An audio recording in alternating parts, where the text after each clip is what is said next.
The night cracked open like a secret when the question landed, heavy and impossible, the kind that rearranges the furniture of your soul before you can even breathe. The city lights outside the diner window in Cedar Falls, Iowa, blurred into a trembling river as the words settled between us. Not spoken in quotes, but felt like a tremor under the table. A proposal, sudden and daring, offered by a woman whose eyes carried both hope and fear, and the thought that followed, sharp as winter air, rose in me without mercy. Whether the man already in her life knew about this moment, about this crossroad where hearts can break or be reborn. If you believe in kindness, in second chances, in stories where ordinary people are tested in extraordinary moments, take a second right now to like this video, share it with someone who needs hope, comment your thoughts, and subscribe to the channel so more stories like this can find their way to the right hearts. My name is Michael Harris, and I had spent most of my adult life convincing myself that love was something you earned by being useful, dependable, and quiet. I worked as a structural engineer in Des Moines, the kind of job that rewarded precision and punished emotion. My days were steel beams and load calculations. My nights were long drives home to an apartment that smelled faintly of coffee and old books. I met Sarah Whitmore a year earlier at a charity build in Cedar Rapids, where volunteers patched roofs for families who had lost everything to a storm. She moved through the chaos with a calm intensity, sleeves rolled, hair tied back, faith stitched into every action. She talked about service the way others talked about ambition, and somehow that steadiness made me feel seen. We became friends first, the slow, safe kind that grows in shared rides and shared silences. Sarah worked as a community coordinator for a nonprofit, juggling grants and grief with grace. She attended church on Sundays, not for show but for grounding. And she invited me once, then never pressed again when I declined. Over months, our conversations deepened into something warmer, something that hovered just short of naming itself. I knew she was seeing someone named Thomas Reed, a local real estate broker whose smiling billboards dotted the highways. She never hid it, but she never glorified it either. Their relationship sounded stable, respectable, and somehow distant, like a house built correctly but without windows. The night everything changed, snow threatened the edges of the sky, and we had ducked into a roadside diner after a late planning meeting. The waitress refilled our mugs without asking, and the hum of other lives wrapped around us. Sarah looked at me with a seriousness that didn't belong to casual conversation, and she spoke about choosing a life, about courage, about how sometimes faith means stepping into uncertainty instead of waiting for permission.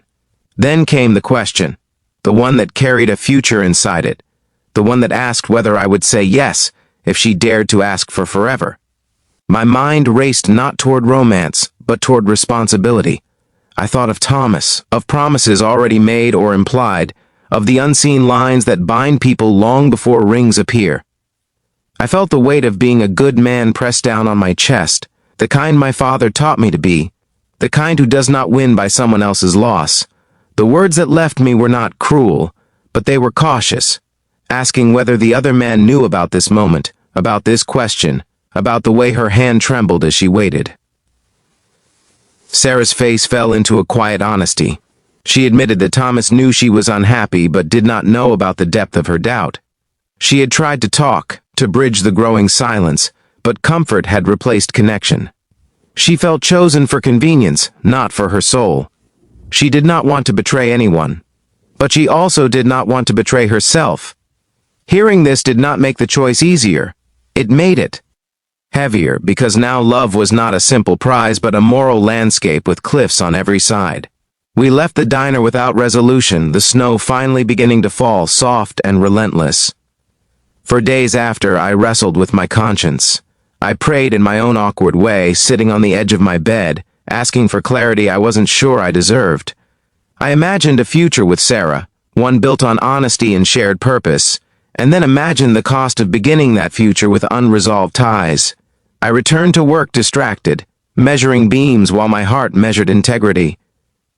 Sarah called a week later, her voice steadier than I expected. She told me she had ended things with Thomas, not because of me, but because the question had revealed a truth she could no longer ignore. It had been painful and clean, she said, with tears and prayers and a mutual understanding that staying would have been the real betrayal. She did not ask me to decide anything yet. She only wanted me to know that whatever happened next would be honest. Time did its quiet work. We took walks along the Des Moines River, letting the ice melt from the banks and from our fears. We spoke about expectations, about faith, about the scars we carried from families who loved imperfectly.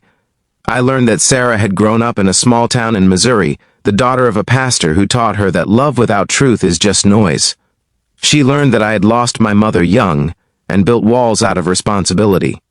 Together, we practiced something radical, choosing patience in a world that rewards haste. The change did not come as fireworks, but as sunrise. One evening in late spring, surrounded by the simple beauty of a community garden we helped restore, Sarah asked again, not with pressure, but with peace. This time, there were no hidden figures, no unanswered questions, only two people standing on clean ground. I said yes, not as an escape or a victory, but as a promise to walk forward with integrity. Life did not become easy, but it became aligned. We married in a small church in Iowa, sunlight pouring through stained glass, friends and strangers alike celebrating a love that had chosen the harder right over the easier wrong. Thomas sent a note wishing us well, a reminder that endings can be gracious too. I learned that real romance is not about stealing hearts, but about honoring them, even when it costs you comfort. If this story touched your heart, if it reminded you that love and honesty can exist together even when the path is painful, please take a moment now to like this video, share it with someone who needs encouragement, and subscribe so these stories can keep reaching hearts that are searching. And before the ending, here is a special request. Comment below and tell us what you would choose if you were standing at a crossroads between desire and integrity. In the end, a question that once shook my world became the foundation of it. Love asked not only whether I would say yes, but whether I would say it the right way. And in choosing truth first, everything else finally found its place.